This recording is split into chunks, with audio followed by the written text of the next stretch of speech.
If your car struggles to start in the morning, don't ignore it. One day it will refuse completely. You wake up, you are in a hurry, and your car struggles to start. That's not normal. There is a warning. There are three main things that can cause hard start in the morning.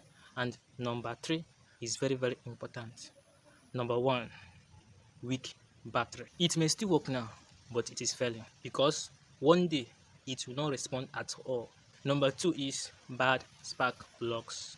Without a strong spark plug, your ignition struggles to start. Your engine struggles to ignite fuel, causing it to start hardly or delay in starting. Number three, the last one, faulty starter or fuel delivering issue. If fuel is not reaching your engine properly or the starter is weak, your car will struggle to start, but it will not. Definitely not. Many drivers ignore these stages until they are stranded somewhere inconvenient. Don't wait for embarrassment or stress. Follow me now for more recap tips that keeps moving every day.